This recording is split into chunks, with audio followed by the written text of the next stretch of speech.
सामने हो तो आप ऐसा कौन सी बात उनको कहना चाहेंगे? बस एक क्षमा ही मांग सकता हूँ कि मैं तब नहीं समझ पाया। मैं तो पापा को ये कहूँगा कि जैसे पापा मेरे हैं ना दे किसी को, क्योंकि मैं लकी हूँ, मेरे को दिया भगवान ने ऐसा। वो हर चीज़ को काफ़ी अच्छे से मेंटेन करते हैं, अपना काम हो, हमारी फैमिली हो।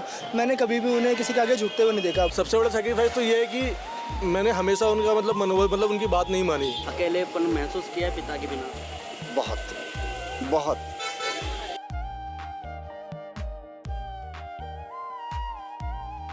शाम को जरूर फोन रखो अपना और बात करो। अगर आप बात नहीं करोगे तो बॉन्डिंग कैसे बन पाएगी? तो सर मुझे बताइए कि आपके पिताजी की ऐसी कौन सी बात है जो आप लोगों को बताना चाहेंगे और उनसे सीख सकें आपके पिताजी की बात से? बीइंग एग्जीक्यूटर, आप विजनरी बनिए और एग्जीक्यूटर बनिए, बीच में कुछ नहीं है। से फिलहाल सबसे मेन चीज़ यही है, जिस उम्र पे हम हैं ना, तो हमारे फादर बहुत एजिड हो गए हैं, तो हमें उनका ख्याल रखना चाहिए जैसे उन्होंने हमारा रखा। मेरे अब्बू ये कहते हैं हालात कैसे भी हो आपको हार नहीं माननी। अगर आपने हार मान ली तो वो हालात आपका पीछा नहीं छोड़ेंगे। वो आपके सामने बार बार पहाड़ बन के, बार बार चट्टान बन के आपके सामने आते रहेंगे।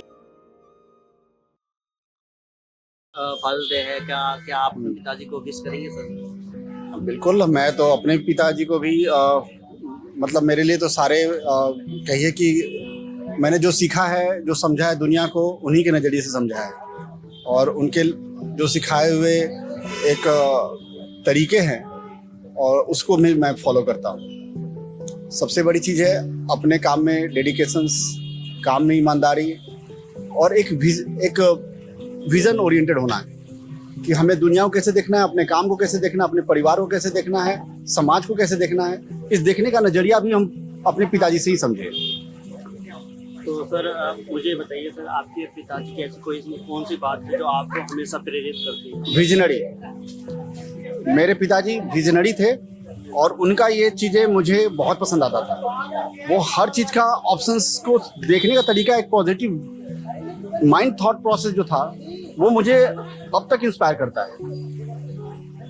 सबसे बड़ी बात है, घर में हम कभी भी सोचते हैं कि ये प्रॉब्लम है, सॉल्यूशंस पे हम फोकस नहीं करते हैं। मेरे पिताजी का ये बहुत अच्छा एक कह सकते हैं कि तरीका था समझाने का कि प्रॉब्लम पे फोकस मत करो, सॉल्यूशन पे फोकस करो।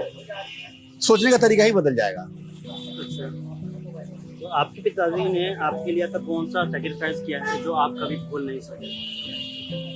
देखिए, वो सेक्रीफाइस ही करते थे। मेरे लिए कहा जाए तो मेरे लिए वो वीकेंड फादर थे एक तरह से।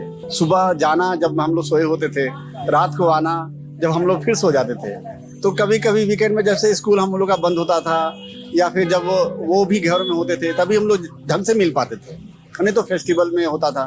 तो कह सकते हैं कि अब मुझे समझ में आता है कि हाँ, पिता का रोल क्या होता है बनने के बाद। अकेलेपन महसूस किया है पिता के बिना? बहुत बहुत। कब? अब तो नहीं रहे, लेकिन रियली अब उनके सिखाए हुए बस चीज़ों से बस अब चल रहे हैं, जिंदगी को निकाल रहे हैं। अगर आपके पिताजी आपके सामने हो तो आप ऐसा कौन सी बात उनको कहना चाहेंगे? बस एक क्षमा ही मांग सकता हूँ कि मैं तब नहीं समझ पाया कि कितना मेहनत किए और क्या क्या किए हम लोग के लिए, नहीं समझ पाया। अब फील होता है कि हाँ, वो दिखता नहीं है। अच्छा, क्या आपने कभी अपने पापा को रोते हुए देखा है? आप रोते हुए तो नहीं कह सकते, लेकिन हाँ, इमोशनली, लेकिन उनको कभी संघर्ष के समय में उनको बहुत ही गंभीरता से किसी चीजों को लेते हुए जरूर देखा है। शांत चित्त ही हम लोग समझ जाते थे कि पापा कुछ ना कुछ स्ट्रगल में हैं अपने, लेकिन हम लोग को तब भी इतना ज्यादा समझ में नहीं आता था, जिसका फील अभी भी होता है कि हाँ, वो अपने परेशानियों को कैसे शांति से निकाल लेते थे। वो एक सिचुएशन होता था। वो एक बार की बात है, बहुत ही मतलब अभी भी मैं उस पॉइंट्स को याद करता हूँ। मेरी जब 10th की एग्ज़ाम हुई थी और मेरे परसेंटेज ऑन एन एवरेज ही थे, मतलब कह सकते हैं, और मैं चाहता था कि साइंस कॉलेज पटना में एडमिशन हो जाए। फिर मेरे मार्क्स कम होने की वजह से उसमें बायोलॉजी में एडमिशन हो रहा था। फिर भी बहुत सारी चीज़ें हम लोग उस वक्त कर रहे थे कि कहीं अच्छे कॉलेज में मेरा एडमिशन हो जाए। तो एक बात उन्होंने उस वक्त बोला था कि बेटा, तुम परेशान क्यों हो रहे हो? अगर तुम्हारा कहीं एडमिशन नहीं होगा, तुम्हारे लिए ही हम स्कूल खोल देंगे। तो वो बोलने के लिए तो उन्होंने एक ऐसा ढाढ़स की बात बोल दी, लेकिन मुझे समझने में एक अलग टाइप का फील आया कि इस तरीके से भी हो सकता है क्या। क्या कोई ऐसी बात जो आप कहना चाहते थे लेकिन आप कभी कह नहीं पाए अपने पिताजी? कहना तो बहुत कुछ चाहता था, अब तो खैर मन की बात रह गई, ऐसी कौन सी जो बात? मंदिर के सामने बोलता हूँ। क्या? बस साथ रहिएगा, आशीर्वाद बनाए रखिएगा, जहाँ भी रहिएगा खुश रहिएगा। पिता बनने के बाद आपकी जिंदगी में क्या बदलाव आया?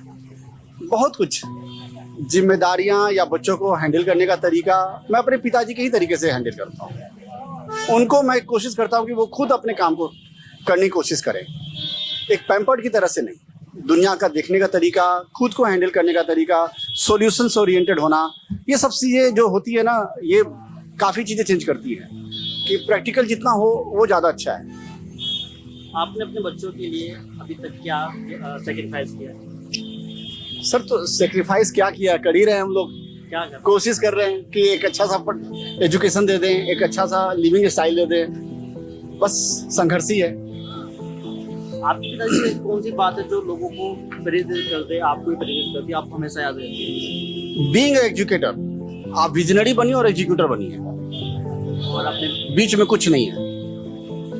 आप पहले अपने काम के लिए विजनरी बनिए, कुछ गोल सेट कीजिए अपने लाइफ में, फालतू का टाइम मत वेस्ट कीजिए, और जो गोल सेट करे उसके लिए एग्जीक्यूटर बनिए, तब तक उसके पीछे मत हटिए। आप खुद फादर हैं, आप क्या सलाह देंगे? मैं बच्चों को यही कहूंगा कि आप आज जैसे एग्जाम के दौर आ रहे हैं, पेपर लीक हो रहे हैं, बहुत सारी चीजें हो रही हैं, इससे घबराइए मत। ठीक है, जब आपने पढ़ा है, हो सकता है कि सिस्टम में कोई कुछ लीकेज है तभी ये सब हुए हैं, दुख होता है, लेकिन हारिए मत, आप बढ़ते चलिए। इससे आगे बहुत बड़ी दुनिया है और बहुत कुछ करना है, और आप सब कर सकते हो, बस हिम्मत नहीं हारिए।